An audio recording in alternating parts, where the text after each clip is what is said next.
I know. Well, so, are you done? Okay,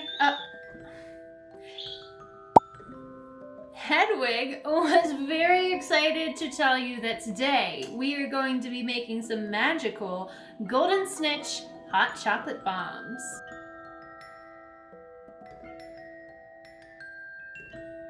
Hey everyone, I'm Monica and welcome back to my channel. Today, as I said, we are going to be making Harry Potter inspired hot chocolate bombs, which are all the rage. I learned about these from my husband, and wouldn't you know, he's in with the trends. He saw it on his Twitter, and I was a little embarrassed that I didn't know about this. I was dying to make them the second I heard about them. Of course, I tried to order some of the silicone molds that you need to make these, and the rest of the world wanted to make them too. So it took me about a month and a half before I could finally get some. And now my molds are finally here. So of course I was trying to think of a way to make geeky hot chocolate bombs because it's me. Are you surprised?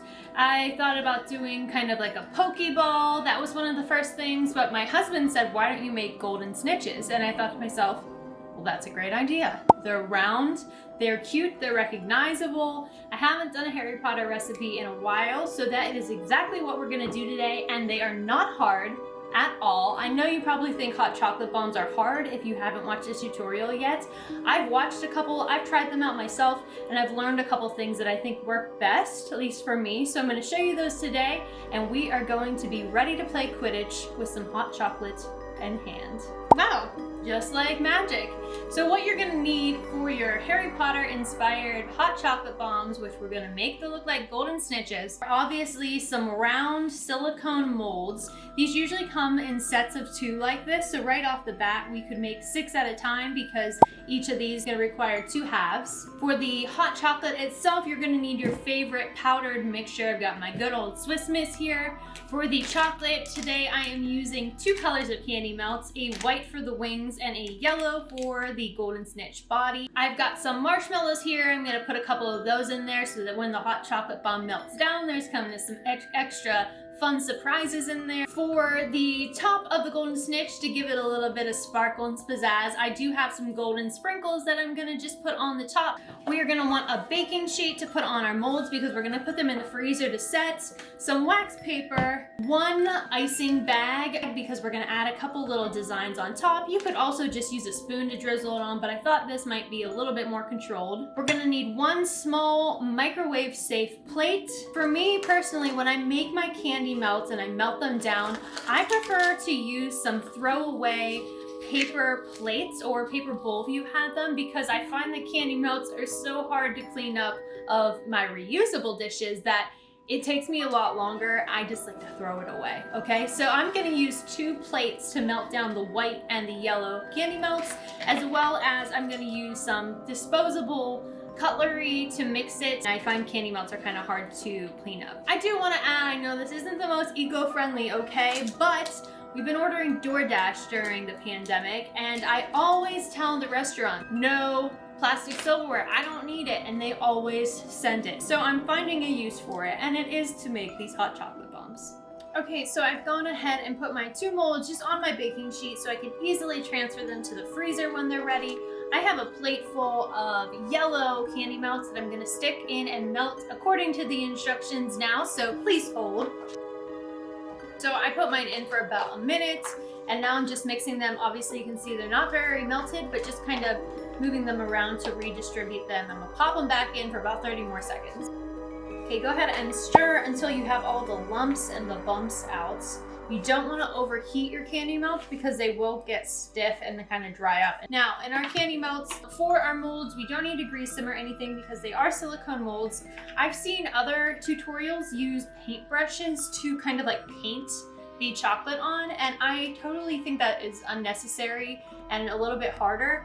Candy melts do kind of harden kind of fast, so I found it's easier just to take a spoonful of candy melt and drop it into one of the spheres, and then use the back of the spoon just to kind of evenly coat the sphere, or the half of the sphere, if you will. And then I come back and I leave that one for a minute. I'm gonna do some touch-ups, but I do the next one. Now, I also don't prefer to fill up every sphere because I found that when you are trying to remove them after they harden, it's a lot easier to accidentally break the one next to it. So I like to kind of go every other one on the opposite row. But you can certainly fill them up if you want, but I'm not gonna be doing that. So in case you're like, what the heck? Why isn't she filling them all up? That's why. And just coating these. And go back. This one has some red. You don't want to be able to see your mold through the chocolate. If you can, it's too thin. And honestly, the thicker the layer, the better, because when we remove it from the mold, it won't be as fragile and delicate, and it is less easy for you to snap it with your finger, which I might have did.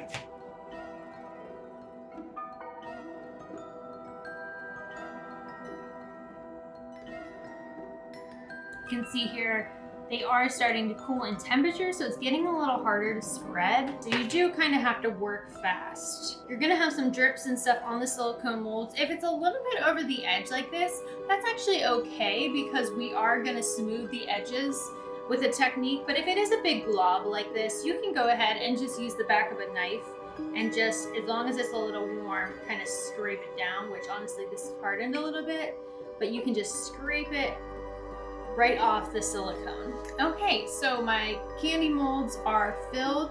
There are a little extra squiggles, but honestly, that's okay. Don't worry about the mess. I'm gonna go ahead and stick this in the freezer for 20 minutes to set. While we are waiting for our spheres to set, I'm gonna go ahead and work on the wings. So same thing, using a paper plate to warm up some white candy melts in the microwave, and then we're gonna come back, lay out a piece of wax paper, and get to work. Okay, now I went ahead and did the same thing. It's probably hard to see the white candy melts on this plate, but I warmed them up, and now I'm just gonna use a spoon to kind of make about 2-inch sized wings. Remember, you're gonna need 2 for each snitch. So they don't have to be perfect, but just do those in a general kind of wing space. I tried to kind of get the basic shape, and then I just use the back of my spoon to smooth it, like so. It ends up kind of being like an eye drop or an eye shape.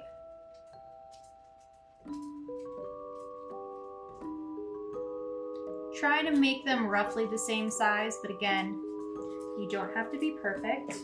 Nice thing about candy melts is that they dry and harden pretty fast, so if you don't like them, you can do them again. And it's not going to be, you know, a whole lot of extra steps to course correct.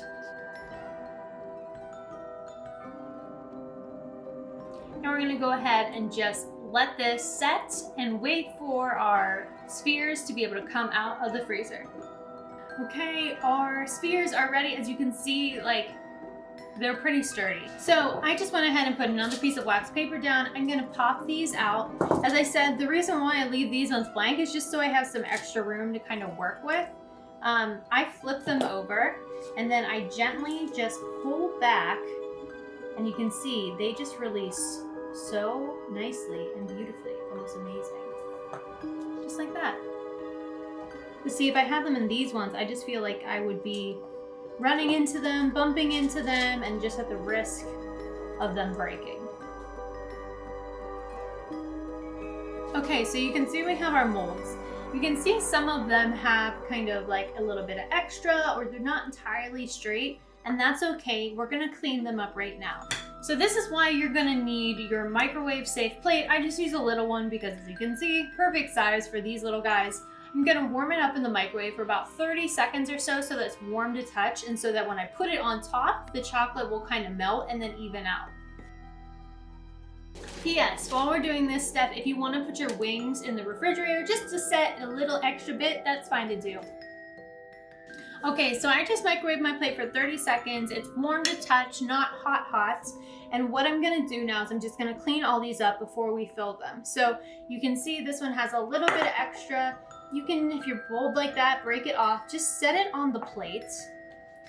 And as you can gently push down, you can see that the chocolate is now melting. And just watch the edges. You're gonna want it to even up. And once you feel like it does, so it's nice and flat, just go ahead and pick it up and set it back down. And we're gonna repeat that for all of them.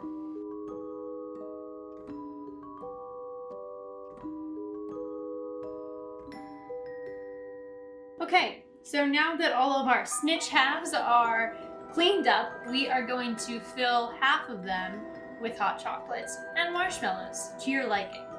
So I'm just gonna go ahead and fill with a couple spoonfuls of hot chocolate. Don't want to get too close to the edge because then it may just get a little messy when we are combining the two halves. I'm gonna add a couple marshmallows just for fun. Now for the next step, I am just gonna quickly warm my plate back up so it's warm again because we're gonna use it to kind of remelt these unfilled halves so that we can put them right on top of the hot chocolate halves. Okay, my warm plate is back, and now I am just gonna take one of these guys and again do the same thing we did. Warm the base. It's okay if it has a little bit extra chocolate, just to help it stick, honestly. And then we're just gonna secure it right on top. Now it is time to attach our wings to our golden snitches. I've just gone ahead and warmed up just a couple pieces of yellow candy melts that we're going to use to secure the wings. Make sure your wings are nice and firm, and you'll know they're ready when they easily just pop right off of the wax paper. Now we are going to carefully dip one of our wings into candy melts here. Make sure you have a good coating on the bottom, like so. And then we are going to carefully stick it on where we want it. Now be careful that you don't push through your wing, which is easy to do. I did do that in a practice run, but you do want to hold it in place until the candy melts on the base of the golden snitch dry. You'll know it's ready because it'll stand up on its own, but it's going to be a little heavier on that side. So you're gonna want something just to kind of prop it up, and that's just so that it doesn't roll over. Once we have two wings on, it'll be more equally distributed, so the weight will be fine. Okay, again, we're gonna pop off another wing. Let's see what side I want. Ah! Careful. Give this one a very generous coating. I think the trick is to put some candy melts on the sphere where you want it first, then dip your wing.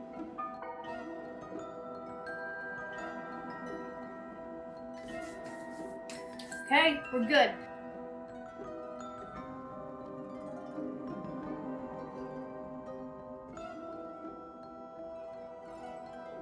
If your golden snitches don't stand well, try to carefully just like shake them to redistribute the hot chocolate mix, and I found that generally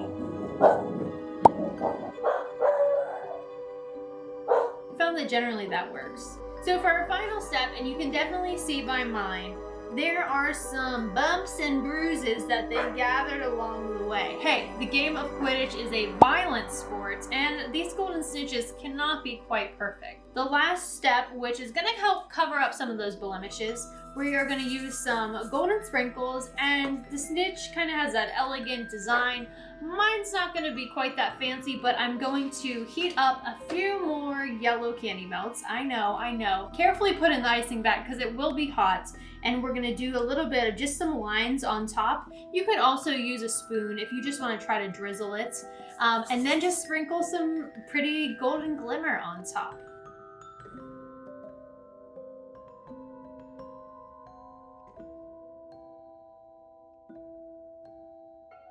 Oh no! Snitch down. Come back for you. I'll come back for you. Fix this little guy. Redistribute his weight. There you go.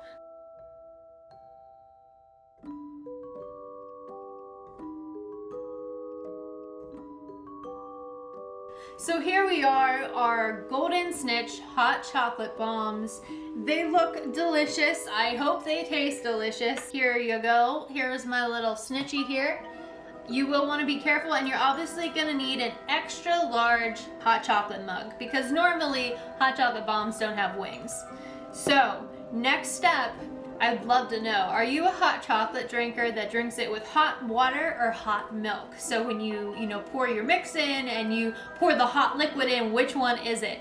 I feel like most people think of milk.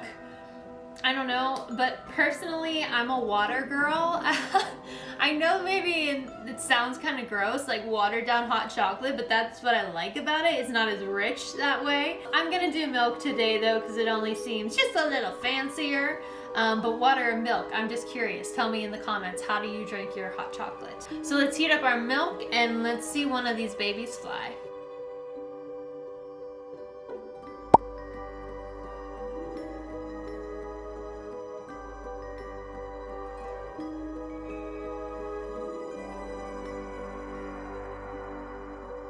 Thank you so much for watching my making of these Golden Snitch hot chocolate bombs today, guys.